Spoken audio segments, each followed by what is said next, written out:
I can tell you the price of a bottle of champagne.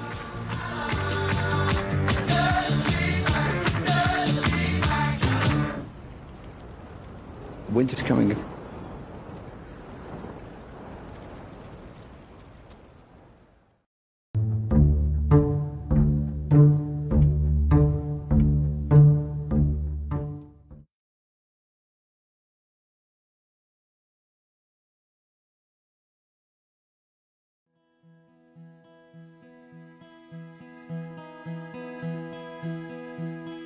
Well, I grew up in a Scotland where the decisions about our future are taken by the people who care most about Scotland, the people who live here.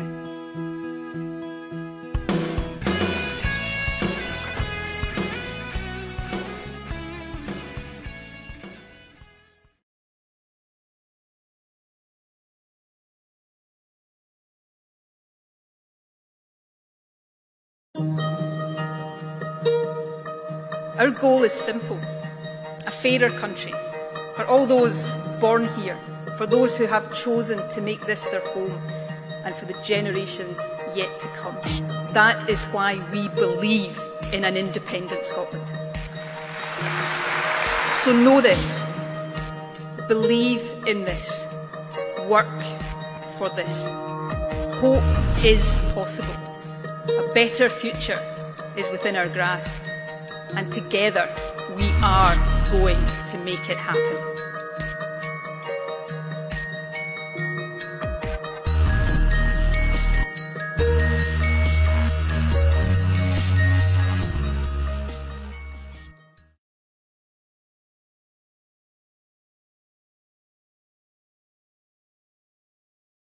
We're in a bit of a funny limbo at the moment. It seems to be quite quiet on the progress of how these negotiations are going. We know that it's technical negotiations still, no face-to-face meetings between the Brexit Secretary Dominic Raab and Michel Barnier.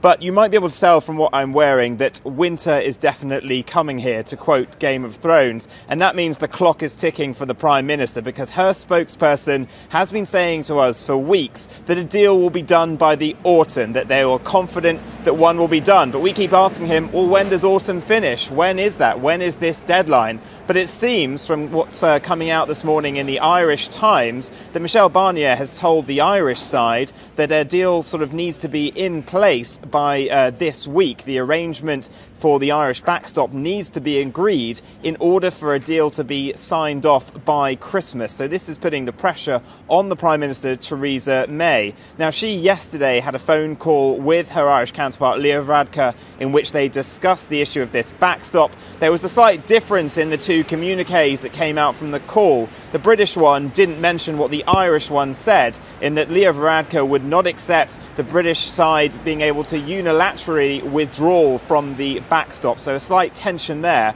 But the Prime Minister was phoning Leo Varadkar because in a couple of hours her cabinet will be coming in here for their weekly meeting to discuss how the negotiations are going. And as it stands, Theresa May needs to try to convince her side that she should be able to sign up to a backstop which allows the whole of the UK to stay in a customs union with the EU. That's the only thing that it will respect the integrity of the Good Friday Agreement and make sure that there is no hard border between the Republic and Northern Ireland and also down the Irish Sea. But this is something that might cause problems with her Brexiteers. Her Brexit Secretary himself, Dominic Raab, has had a bit of a fallout with his Irish counterpart, Simon Coveney, it's been reported.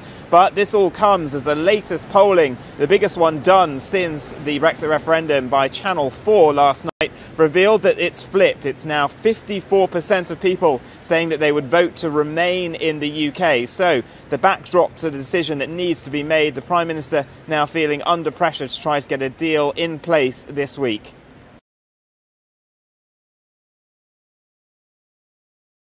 I think it is possible to get a deal in November. I've said that last week and I'd say it again this week. But of course this requires a number of things. First of all, it requires the negotiating teams in Brussels to have a basis for a political agreement or sign-off at an EU summit. I don't think we're quite there yet. In fact, after this meeting, David and I will be meeting on this particular issue, just on a one-on-one meeting. So yeah, it's no coincidence that this week I've met Dominic Raab, Jeremy Hunt, and now David today, focusing really on the same issue, which is how do we ensure that the commitments that have been made to Ireland and to the EU, to the credit of the British Prime Minister, who in my view understands the complexity and the fragility of Northern Ireland in the context of Brexit. How do we ensure that those commitments are now followed through on in terms of the legal text of a withdrawal agreement that is nearly done? I think we've made a lot of progress on this in recent weeks. I think Michel Barnier has shown flexibility and imagination to try to help overcome some of the political challenges that are clearly there. But we are not quite there yet. And in my view, there is some movement needed still on the UK side to find a legal wording that can allow this process to agree to a draft withdrawal treaty, so stroke withdrawal agreement. There has been in the last few weeks movement on both sides in Brussels, and I want to pay tribute to both teams of negotiators who've been working out there. Those talks, those intensive talks, continue. And while I obviously can't give a running commentary on the detail of an ongoing negotiation, I want to leave you no doubt that my Prime Minister and the government remain utterly committed to the undertakings that we have given.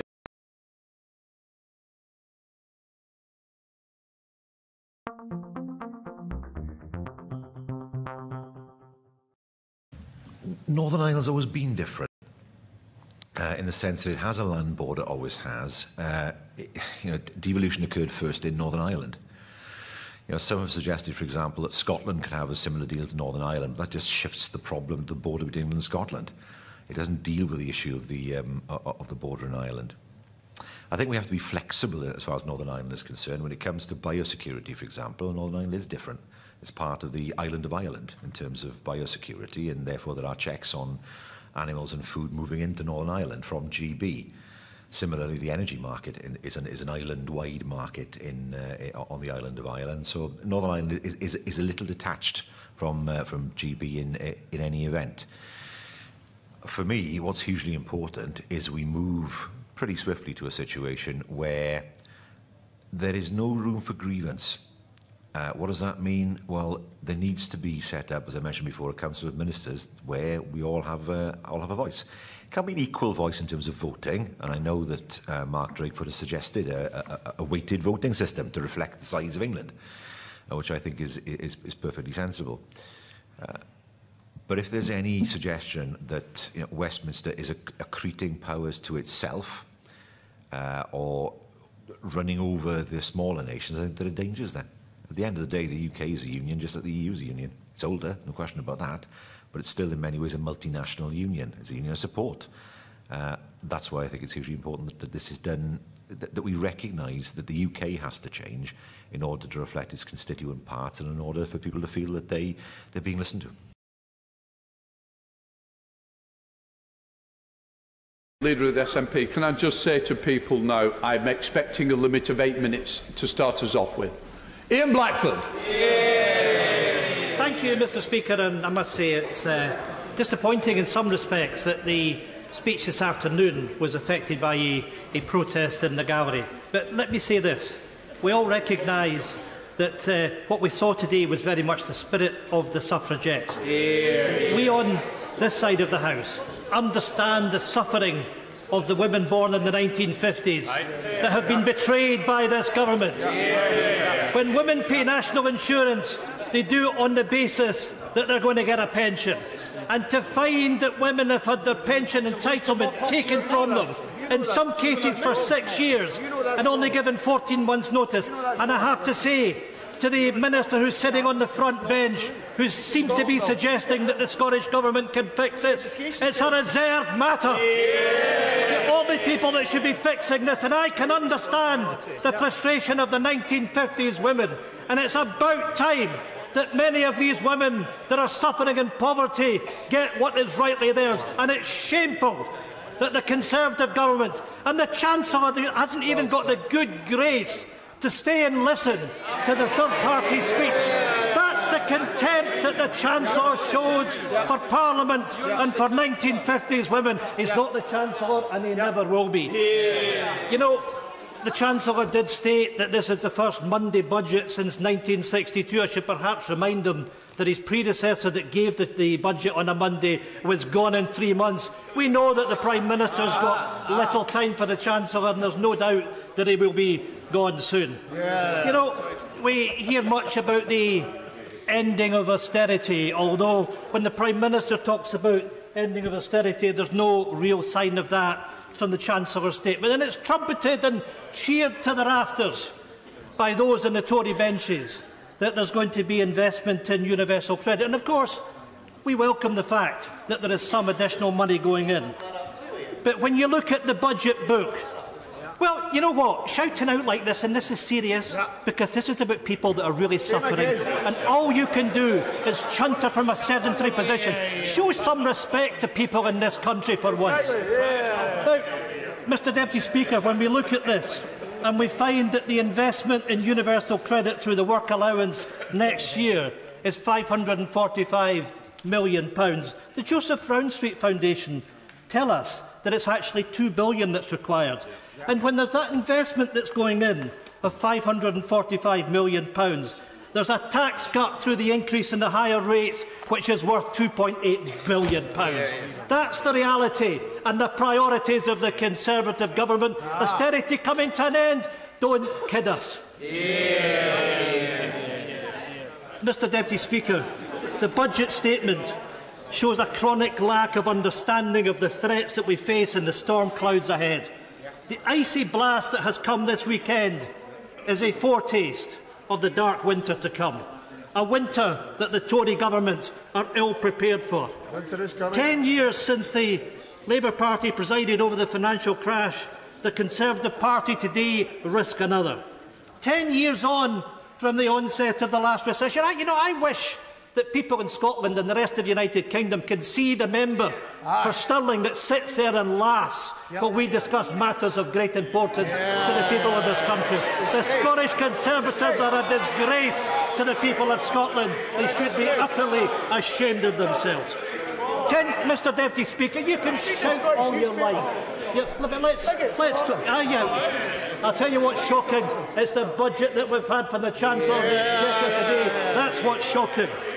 Mr Deputy Speaker, 10 years on from the onset of the last recession, history tells us that statistically we are likely to be closer to the next recession than we are from the last.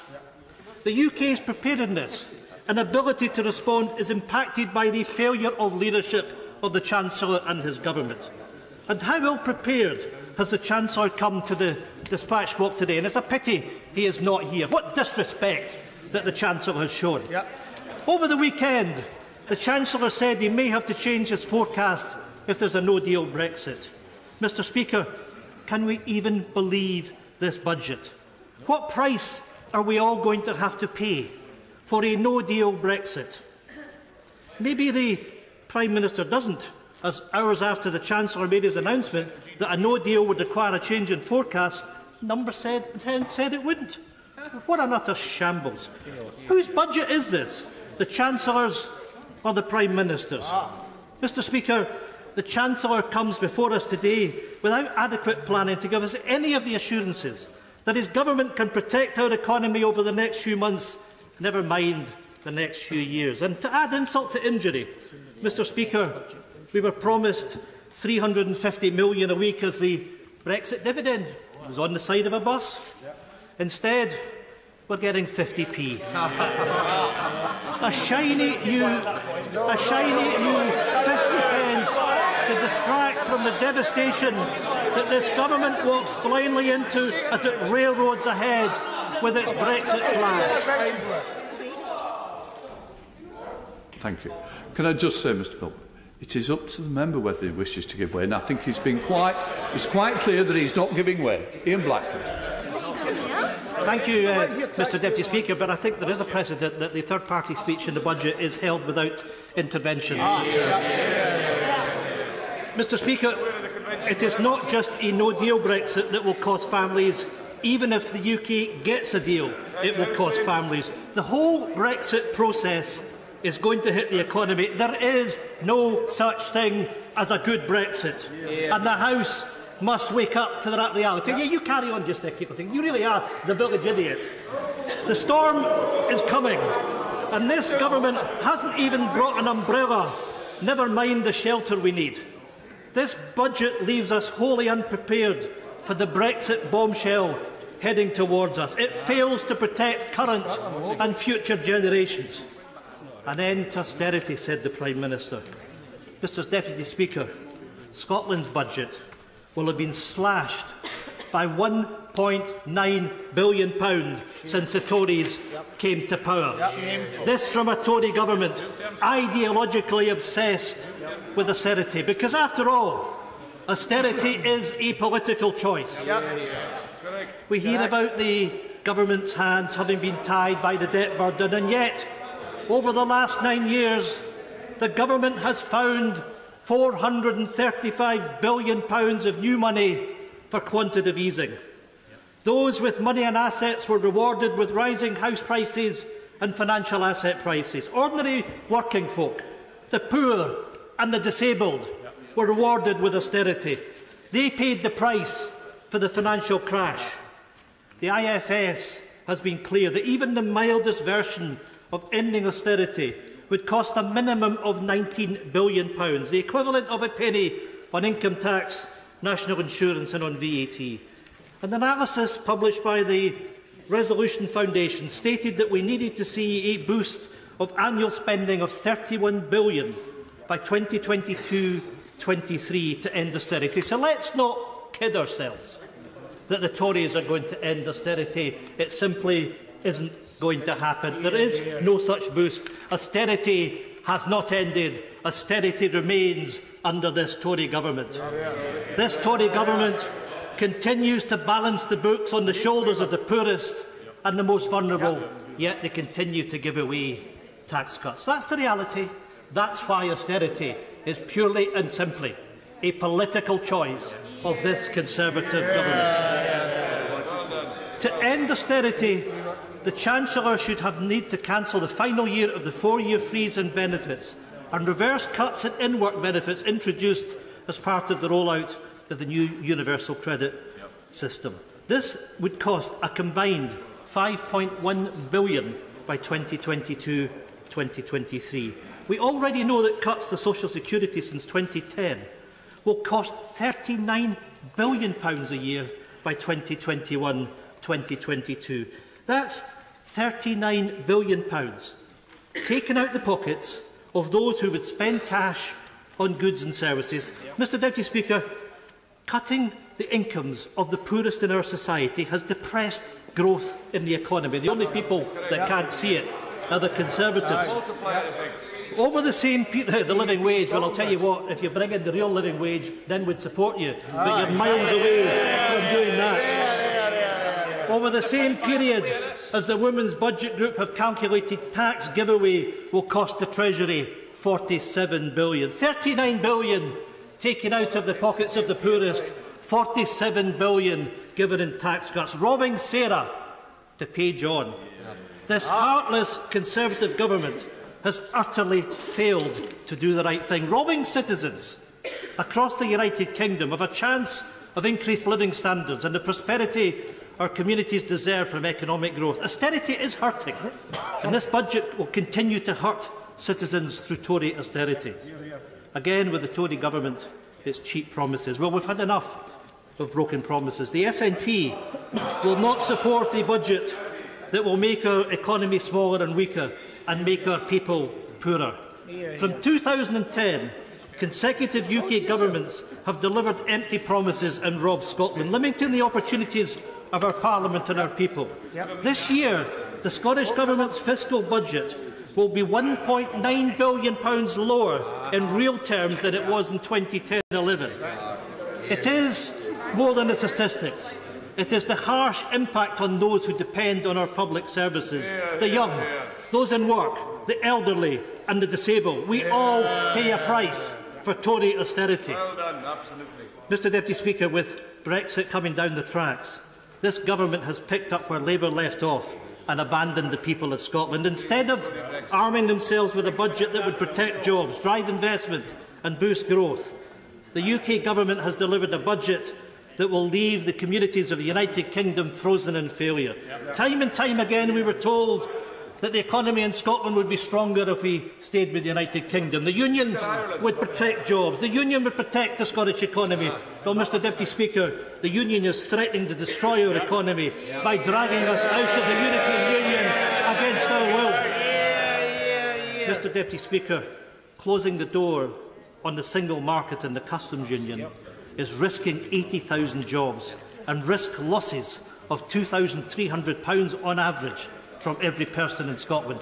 This budget, this union, has placed at the foot of the people of Scotland a choice of two futures. A future tied to a union with the UK that will lead to further hardship and a deepening of austerity, or a future with Scotland and the European Union filled with opportunity, prosperity and economic growth. An outward-looking Scotland, a destination within Europe, or an inward-looking United Kingdom. The Chancellor today has made the case for the SNP. Like their Labour predecessors, this UK government has shown its incompetence. Distracted and divided by the chaos of Brexit, the government has not prepared for the future. Where is the vision? Where is the plan to create the circumstances that will encourage investment, that will drive up productivity and result in real wage growth? The fact that we have had the worst decade for wage growth in over 200 years should have sparked action by a government to deal with the action. But what do we have? Inaction. The Prime Minister famously talked about helping those just about managing. They have shown to be hollow words from the Prime Minister and her do-nothing Chancellor.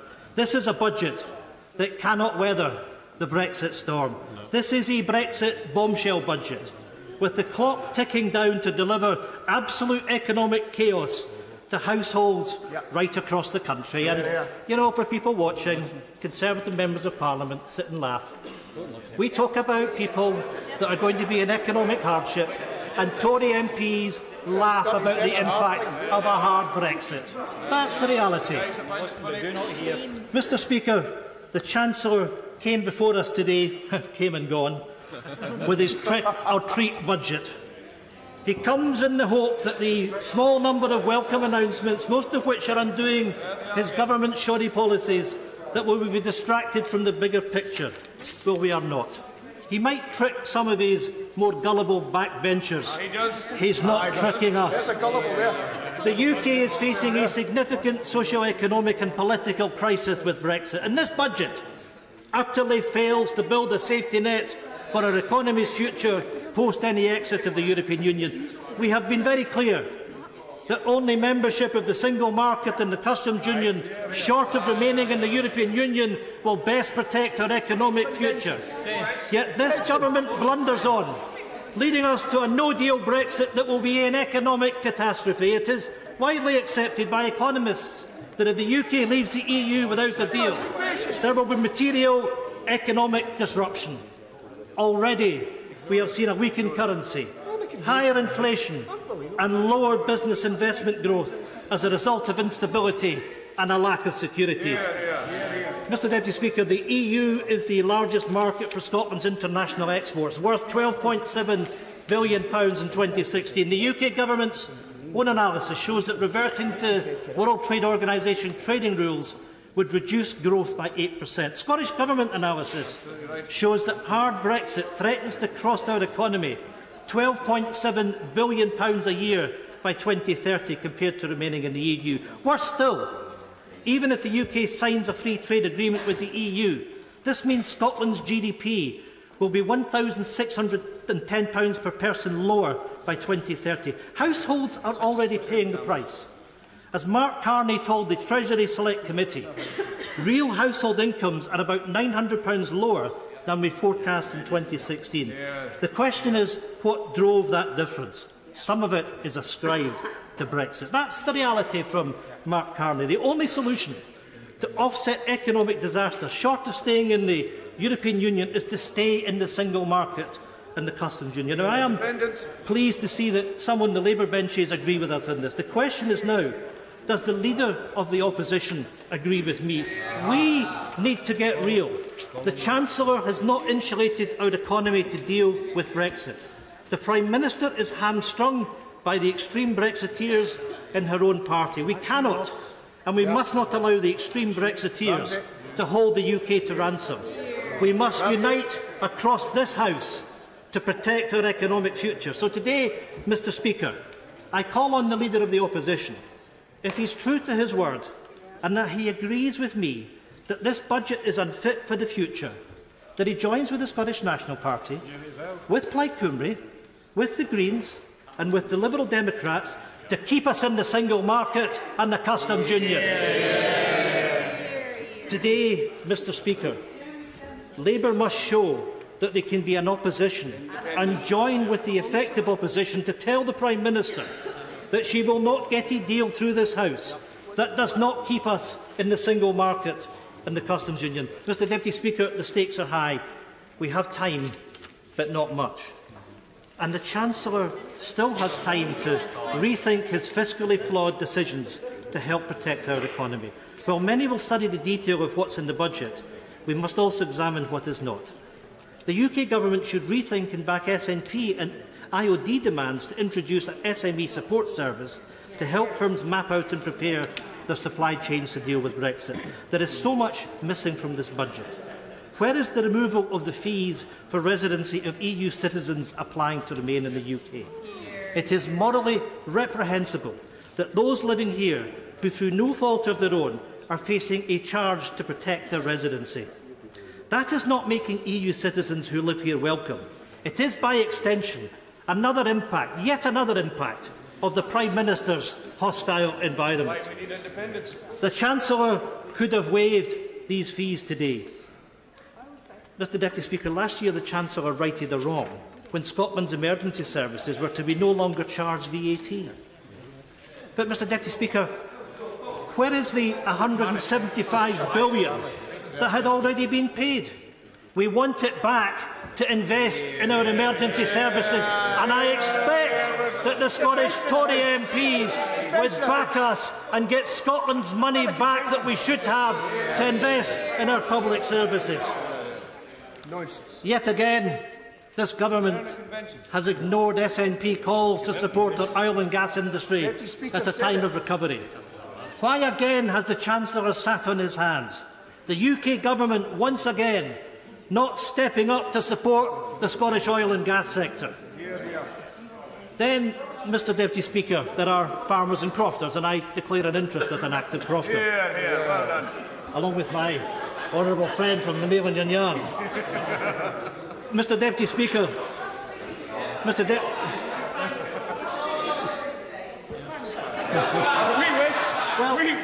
I can hear the jive from across the other side, and I'll take it. I am just a simple crofter with 10 acres, which is pretty standard. I've got 15. I got 15. But let's deal with the seriousness of the situation. Mr Deputy Speaker, the European Union recognised the underfunding of hill crofters and farmers in 2013, creating a new fund for which payments were to be made between 2016 and 2020. Almost 90% of these funds were meant to come to Scotland. Well, Mr Deputy Speaker, we've been shortchanged. We have been given 16.5% of the funds, £160 million of payments that should be going to Scottish farmers and crofters has not materialised. Where is it, Chancellor?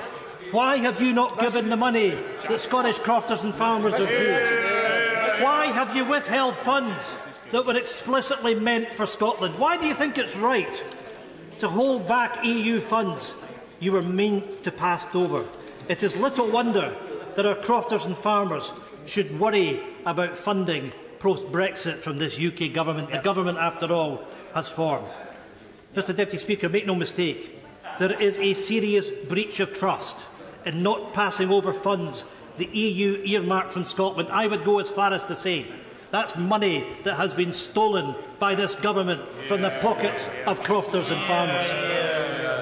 Mr Deputy Speaker, let me turn to what the Chancellor has done in this budget. With Brexit having pushed inflation above its 2% target for each month since February 2017, I welcome that the Chancellor froze fuel duty. Let me also welcome the fact that the UK Government has finally lived up to its responsibility on broadband. It is, after all, a reserved matter. Mr Deputy Speaker, despite a few welcome gimmicks, Scotland's promised £600 million in NHS consequentials, we're only getting £550 million. Once again, we've been short-changed. £50 million that should be coming to Scotland for health that we're not getting. Mr Deputy Speaker, those at the bottom of the pile will continue to struggle while Tories fail to put dignity and respect at the heart of their social security policies. By 2021, low-paid women stand to lose £1,400 a year from changes to universal credit, according to the WBG. A couple with 2 children will be £832 a year worse off because of the benefit freeze, according to the Joseph Rowntree Foundation. 600,000 three-children families will see £2,500 a year robbed from their budgets, and with those of 4 or more children losing around £7,000 a year. Mr Speaker, the Chancellor could have done the right thing today. He could have halted and fixed universal credit. But instead he has failed to go far enough to put money into the pockets of those that desperately need it. The SNP have long championed the case against the cuts to the work allowances, and another U-turn from the Tories is welcome, but it doesn't go far enough. The Chancellor's increased spending on universal credit is nothing but a drop in the ocean. He is putting a sticking plaster on a wound that needs redressed. His failure to halt and review universal credit means more people will be left behind, left in poverty, left in hardship, and left struggling by a Conservative government. Now, Mr Deputy Speaker, I don't think there is a magic money tree, but there are political choices that can be made. A choice to deliver a society where those who are sick or employed can be helped out of hardship, or a society that punishes the poor and abandoning those out of work. Why has the Chancellor failed again to end age discrimination and give young people, as well as other workers, a real living wage? Mr Deputy Speaker, since Brexit, electricity bills have gone up by 17.1% and gas bills by 4.3%. Young people are continuing to be left behind with the higher price tags. All workers should be treated fairly, yet this government continues to underpay young people. Young people have again been short-changed as the Chancellor has failed to pay a real living wage. Well, Mr Speaker, young people in Scotland deserve better. The Chancellor should immediately devolve the powers so that the SNP Scottish Government can uplift young people and end this discrimination. But it is not just young people, and I want to return to the issue of the 1950s women who have seen their pensionable age increased by as much as 6 years, in some cases with only 14 months' notice. We in the SNP have long accepted that equalisation of men and women's pensionable age should happen, but the women affected by the changes had paid national insurance under the condition that they would get their state pension earlier than many of them now are. They have been short-changed. Women's pensionable age has increased too quickly, and many are living in poverty, relying on benefits. And of course, there was a debate held in Westminster Hall where the Pensions Minister ludicrously suggested that the women affected should think about going on apprenticeship schemes. Talk about a lack of humanity. Absolutely outrageous. This is a government that simply doesn't get it and doesn't accept its responsibilities. Why was this not addressed in the budget? Where is the dignity? Where is the compassion for the millions of women who have given a lifetime of service? Mr Deputy Speaker, it is shameful, utterly shameful, that this has not been addressed. And this issue is not going to go away. The Chancellor should have listened to the SNP on 1950s women and more widely on austerity. The Scottish Government is already delivering mitigation of £125 million in this year alone to protect those hit by Tory austerity. We have established in law that social security is a human right. Let me commend it to this House. You might think about it. We are building a social security system based on dignity and respect. Mr Deputy Speaker, society is only as strong as its weakest link. Social security is not just a nice thing to provide. It is a necessity that we provide as a safety net to those that need it. We're also working to bolster our economy and society by supporting business and working to boost job opportunities and growth. A 64% increase of £270 million in the economy, jobs and fair work budget as part of the total investment of £2.4 billion in enterprise and skills. A 70% increase in investment in business research and development. £18 million as part of the £65 million package of investment in the National Manufacturing Institute. Setting aside resources of £340 million to provide initial capitalisation for the Scottish National Investment Bank. The Leader of the Opposition called for a state investment bank in the United Kingdom. We are getting one in Scotland, courtesy of the SNP. Mr Deputy Speaker, an ambitious programme of infrastructure investment for 2018-19 of more than £4 billion, in line with the programme of government commitment to invest £20 billion over the lifetime of our Scottish Parliament. That's a commitment to infrastructure investment.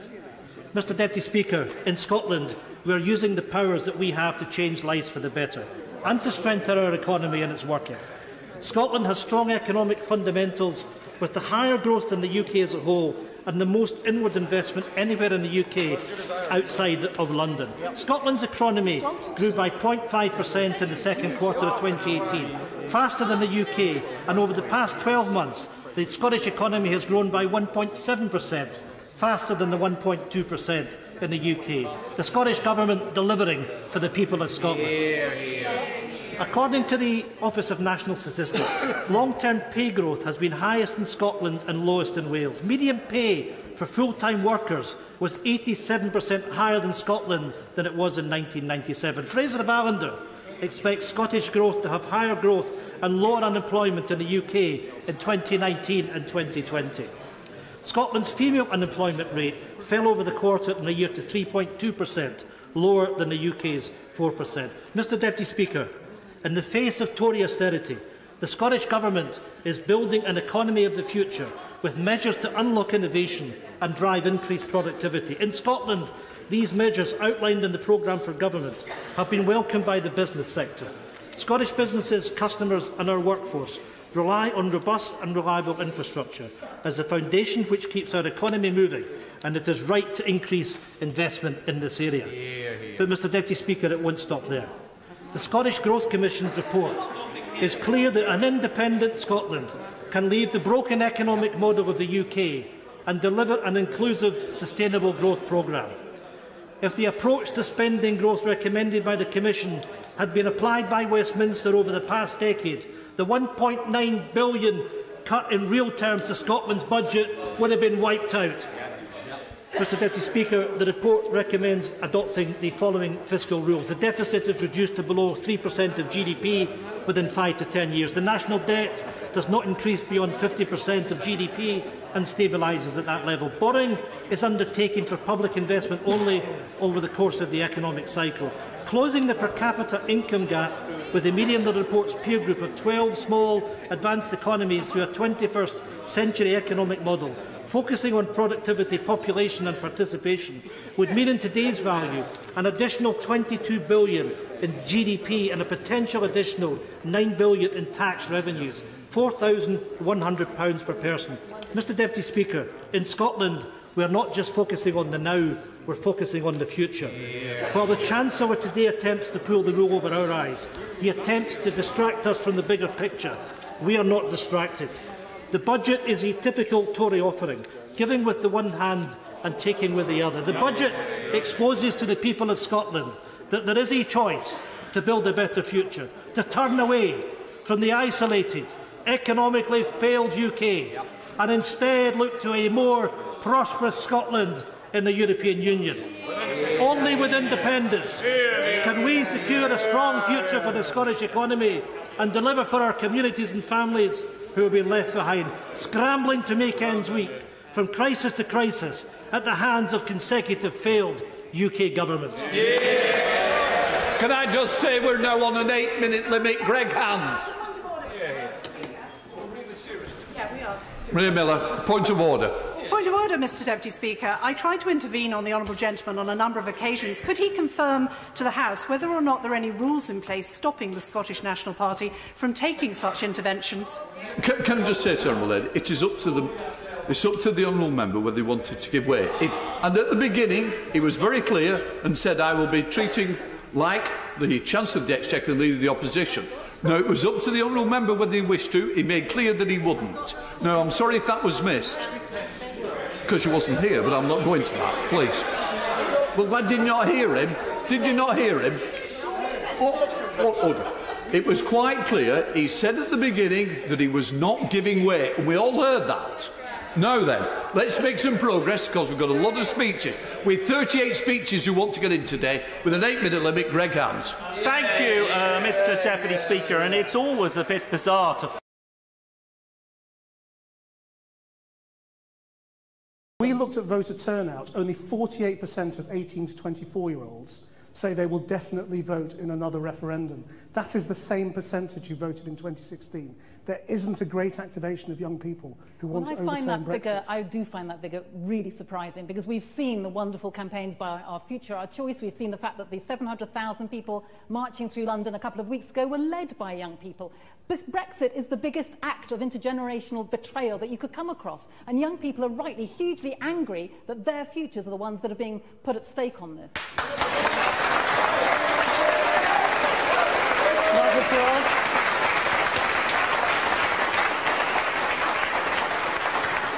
Do you respect public opinion? Given we have a government that doesn't believe in Brexit, and we'll make the arguments for it, given that you've got just the Remain argument, I mean, look at this room. There's a room full of Remainers. No, just me. It's not. Absolutely not. On the panel, Remain. Brexit, all right? Brexit. So, 4 Remainers. Brexit. They voted Remain. Yes, but they are both in favour of Brexit. No, but they're not making the Brexit arguments. You have not heard the Brexit argument made for the last 18 months, and we're still on 46%. If the democratic will of the people is overturned and betrayed, and they force us to vote again, I'm convinced from those figures, Leave would win by a much bigger margin next time.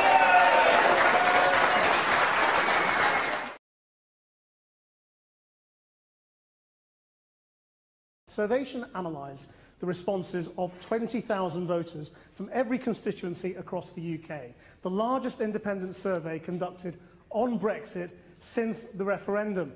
Now, we asked the same question as was asked back in 2016. Should the UK remain in the European Union or leave the European Union? And the result is... we're in.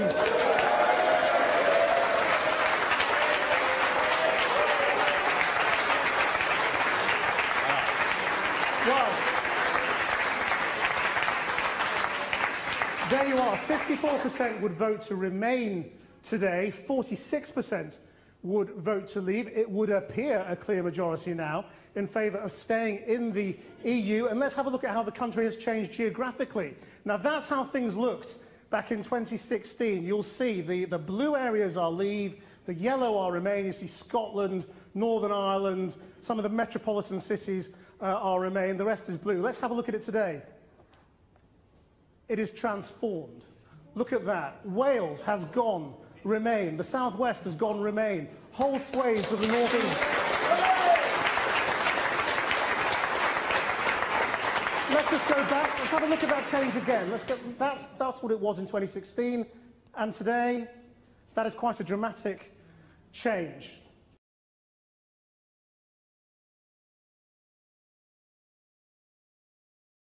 Mr. Agnew has the floor. I just want to concentrate on Northern Ireland. And there was, I think you said, 30,000 journeys back and forth across the border with the Republic.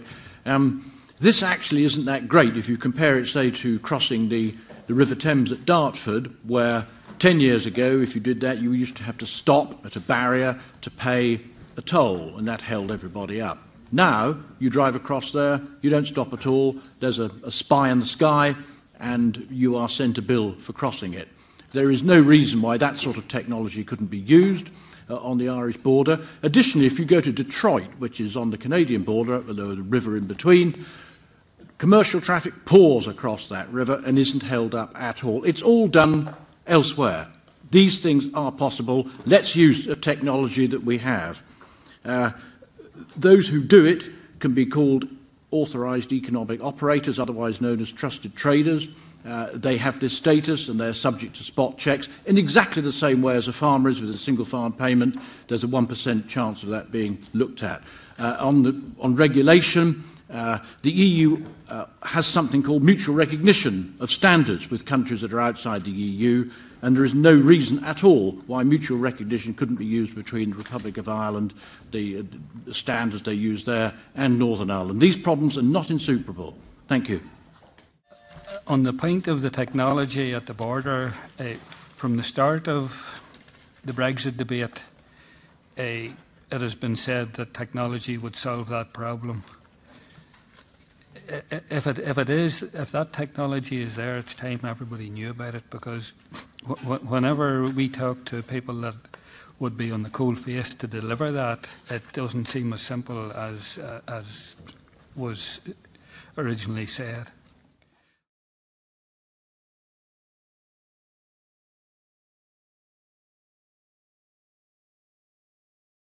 Theresa May was told about a Trident test missile misfiring. That's according to her spokesperson. Earlier, the Prime Minister had refused to say whether she'd been aware of the failure ahead of a parliamentary vote on whether to renew Britain's nuclear deterrent. May faced some uncomfortable questions during an interview with the BBC. Did you know that misfire had occurred? Well, I have absolute faith in our Trident missiles. Did you know about it when you told the House of Commons? And the issue that we were talking about in the House of Commons was a very serious issue. Did you know? There are tests that take place all the time.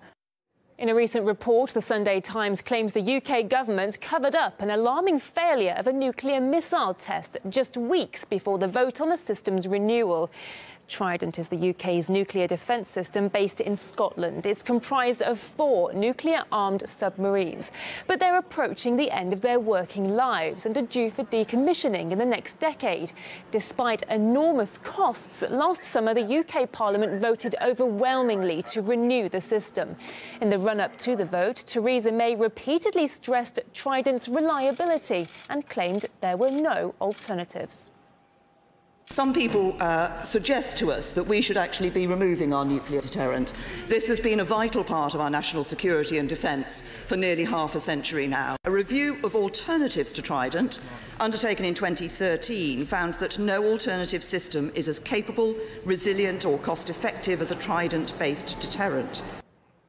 We spoke to a man who's previously blown the whistle over Trident's safety concerns. William McNeely used to serve on one of the nuclear-armed submarines there. However, he was dishonourably discharged from the Royal Navy after posting information about some 30 issues. I find it very believable. In my Trident report that was released in 2015, I talked about a missile test failing. The test that the Times talked about is rare. That's actually launching a missile. But at the end of every patrol, the submarines do tests to make sure that they were actually providing CAS-D, the continuous at-sea deterrent. That test is done at the end of every patrol. While I was on patrol, they failed the test. That's the test to see if the submarine provides a stable platform during launch. And they failed all 3 tests. They done it once, they repeated, failed. They're allowed to do it 3 times. They failed 3 out of 3. So the fact that they failed whilst they were in Florida, it's not surprising for me. In his report, McNeely talks about multiple safety and security lapses and warns that Trident is a disaster waiting to happen. He claims security around the subs is so poor it would be easily possible to gain access and carry out the worst ever terrorist attack. He also revealed some of the equipment is simply broken and antiquated, and one nuclear missile compartment is being used as a gym. We asked William McNeely what he thinks about the revelations in the Sunday Times. If they went into Parliament telling the truth about trading instead of hyping it up, all they do is hype it up. They talk about our one nuclear weapons like it's the best thing in the world, and then they go onto the world stage and they tell other nations not to have their own nuclear weapons. They say it's for image, and well, what image is that? They make themselves look like hypocrites and liars. They need another try and vote, in my opinion, because people got lied to. They got sold a broken system. The people in Parliament who voted, they didn't really know what they were voting for, and they should be given the opportunity to vote again. Earlier, we heard reaction from the Scottish Campaign for Nuclear Disarmament about why the case raises a lot of controversy. Parliament was asked to vote on Trident renewal, but they weren't given all the information. And it's not fair to ask the parliamentarians to vote when they haven't got all the facts. That's not democracy. It's not honest to have the vote without informing people and, in effect, to give them the wrong information. It's not just it's politically controversial, but it's also controversial in terms of the money that's being spent on it and whether it's effective and how well it's being run. The cost has doubled in the last 10 years. It's not normal to live next to nuclear weapons. It's not normal to threaten other countries. The threat we are creating isn't just because we might use them, it's because we might have an accident.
I have formally triggered Article 50 and begun the process through which the United Kingdom will leave the European Union.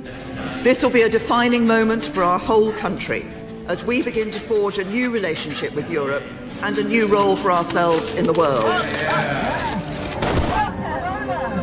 It's going well, it's very, very well organised. What they do... Get me a ladder.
Next we have, from the Free Public Domain, Jethro on the Run.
Next we have Brielle Rafton and Colin Jeffries. Come close.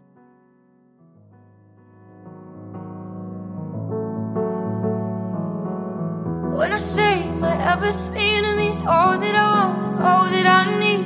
I can't believe that. So bring hope and let's spread like fire. Burn what's dead and plant new desires in us.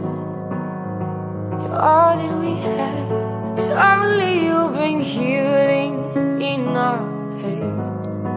Only you make new life out of rain. Only you are worthy of our praise. So you can have it all. God, come close. Give us a passion. Give us a grace we can't produce. God, you spoke and lame into action. So we stand and waiting for you.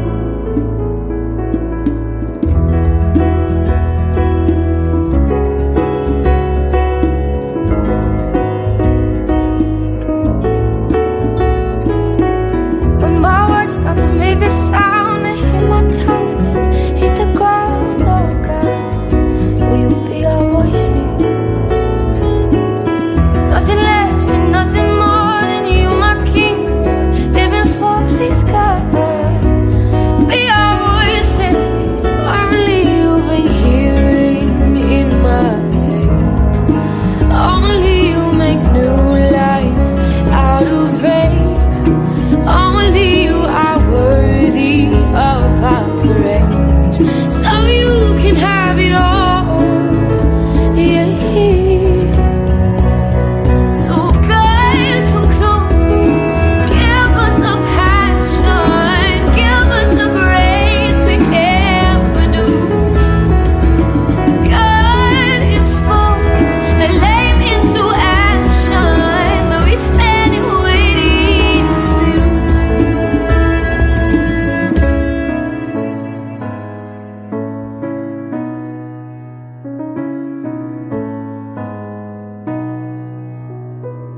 Overwhelm our souls, overtake our homes.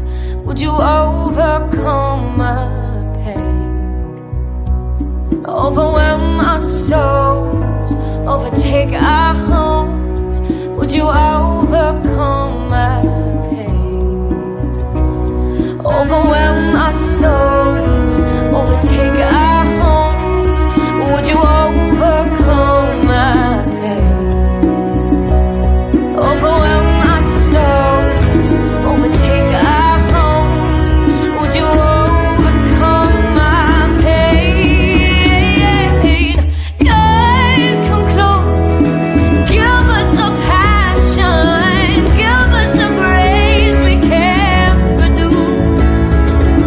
God,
You're listening to Independent TV and Radio Scotland, Channel Radio Ice.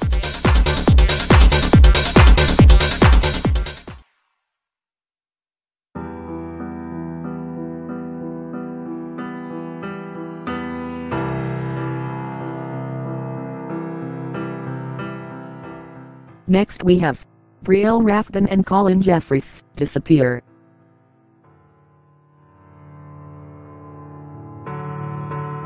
There's not much life inside these girls' dead body. No, I don't wanna be real. Not gonna stop me, 'cause it's not yours, it's mine, and I wanna clean. And I don't need a hero to swoop down and save me. I like it best when I am no light. And when I'm empty, it only hurts me when I close my eyes. So I'm just gonna cry, cry, cry until my eyes fall out, 'cause it's what the best of them do. And I don't even know what I'm talking about. All I know is that I want to disappear. Disappear. Oh, I wanna disappear. Oh, yeah, yeah. I wanna disappear. Going back and forth is a heck of a trial. I've done it all before, but after a while, every ounce of pain comes all at once. So I'm just gonna cry, cry, cry until my eyes fall out, 'cause it's what the best of them do. And I don't even know what I'm talking about. All I know is that I want to disappear. Disappear. Oh, I wanna disappear. Oh, yeah. I wanna disappear.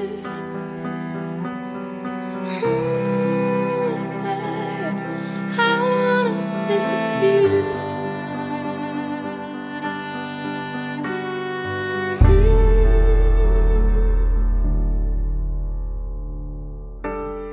Take this heart for what it is. It's broken bones. Do you argue? It's all I've got, but it's yours.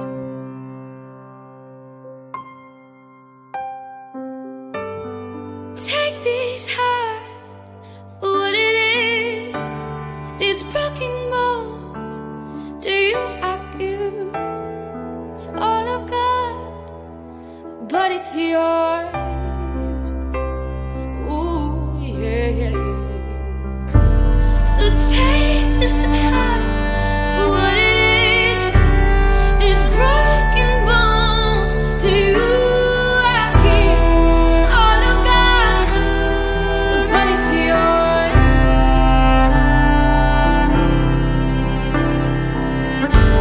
So take this heart for what it is. It's broken bones. Do you argue? It's all I've got, but it's yours. It's yours.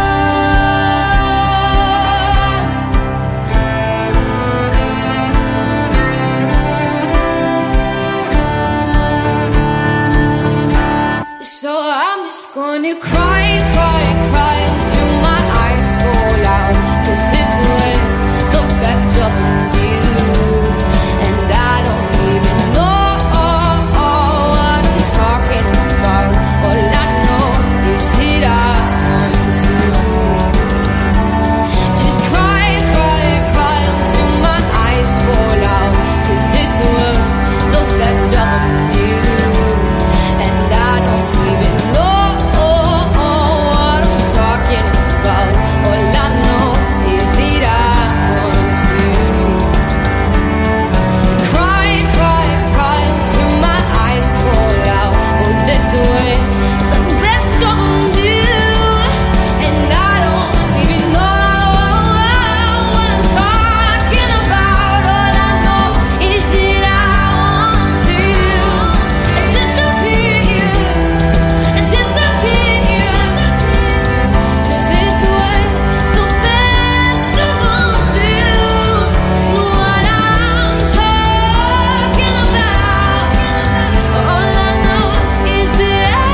these wings give out, then from there I'm relying on you. Fly, fly, fly until these wings give out, and from there I'm relying on you.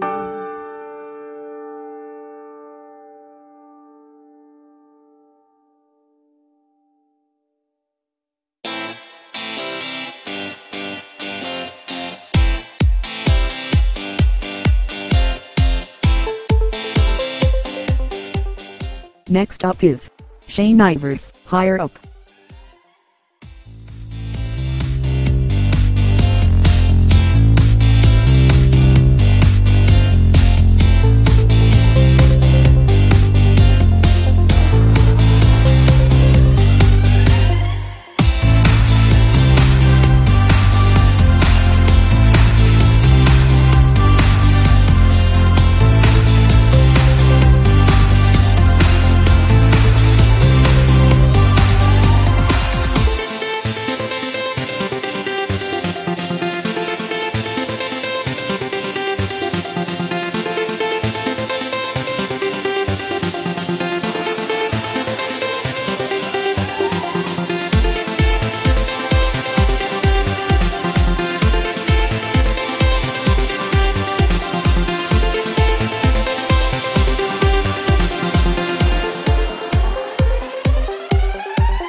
Now playing Color Out, Falling Star.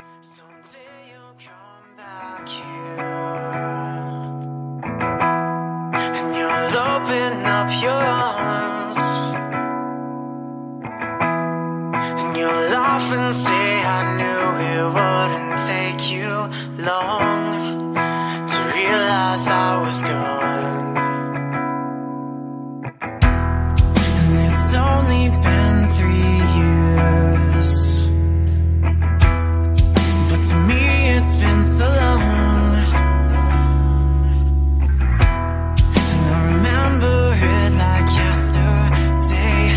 You could say I've been holding on, and I'll wait.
Next up is Lion.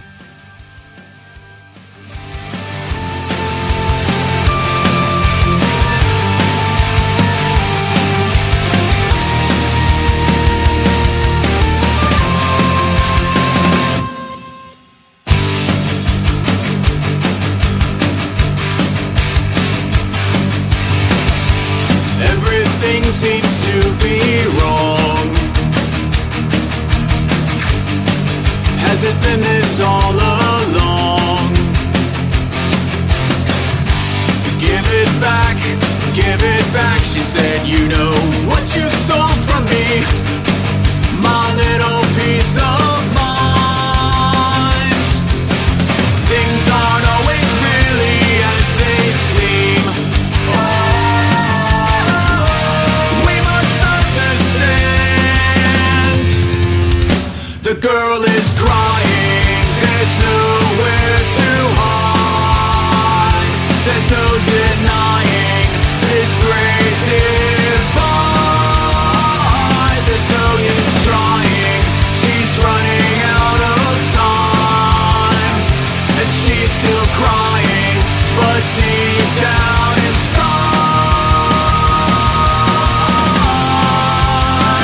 is the heart of a lion.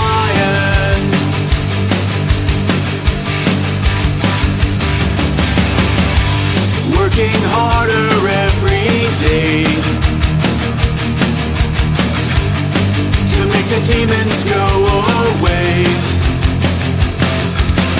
Things aren't always really as they seem. We must understand. The girl is crying, there's nowhere to hide. There's no denying this great divide. There's no use trying, she's running out of time. And she's still crying, but deep down inside is the heart of a lion.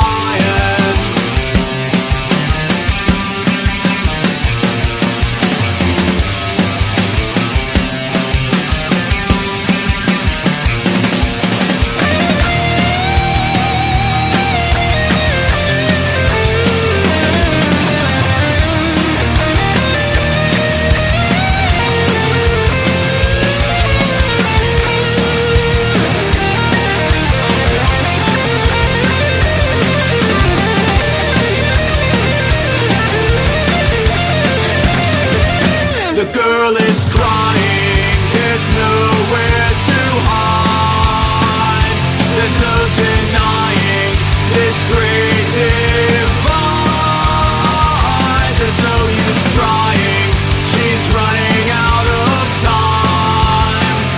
And she's still crying, but deep down inside is the heart of a lion.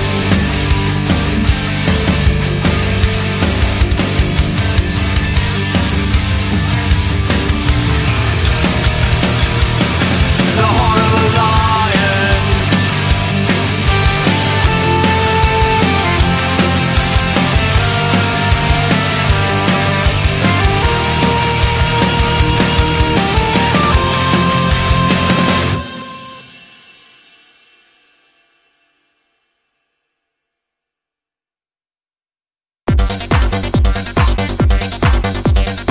The coolest radio station in the world, Radio Ice, from Independent TV and Radio Scotland.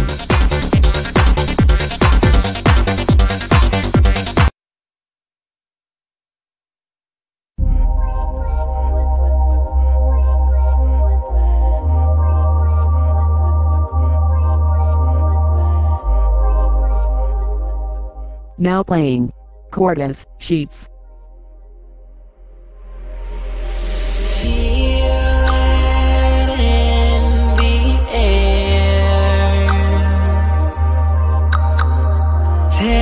Tensions rise in fear.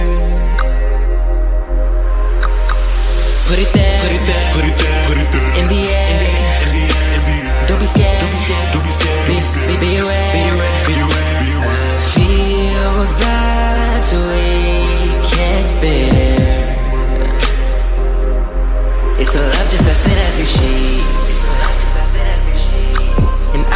don't mean a thing. I love just to stay nasty sheets.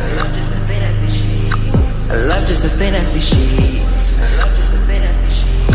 I love just to stay nasty sheets.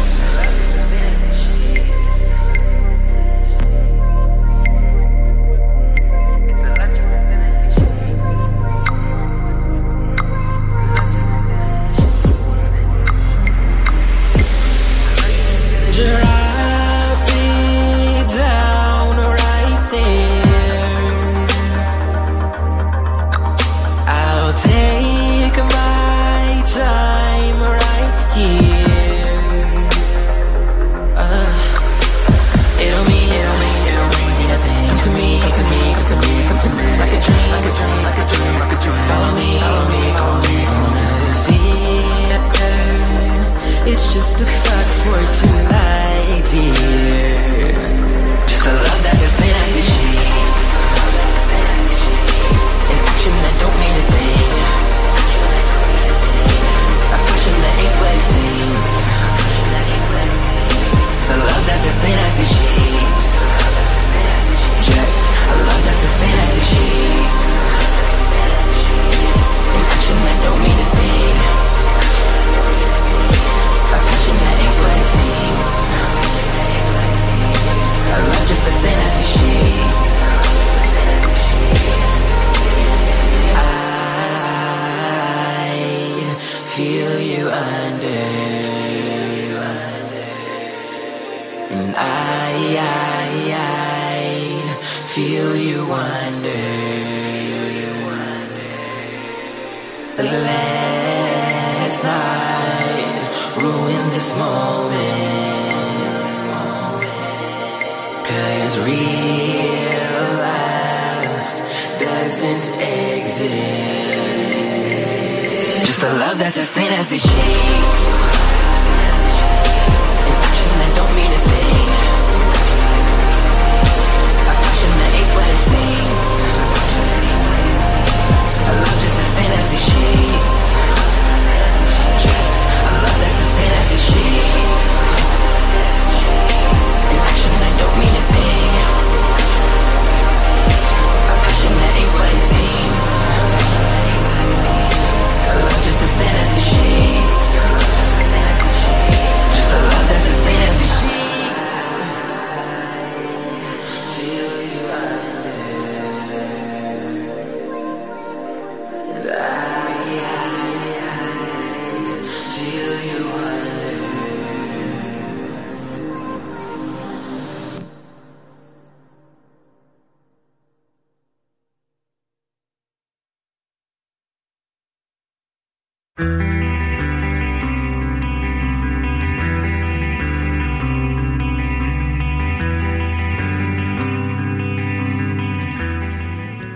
Next we have Color Out K.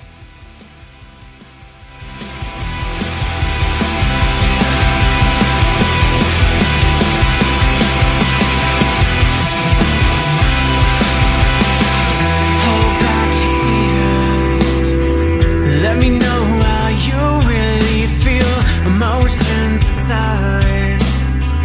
Let me in, 'cause I can't reach your mind this time. This time. But don't hide away. I know it's easier to run from your mistakes all on your own. And don't wanna hear all the words fall from your but I can't blame you now. Falling down while the world keeps spinning on without me now. Have your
doubts. Keep your head above the clouds. And okay, and it's okay,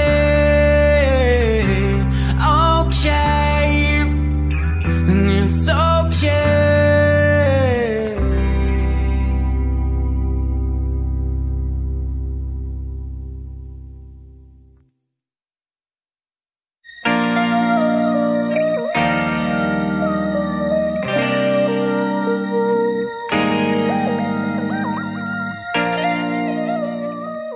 Track playing now. Axel Antunes, Nature World. That's the day.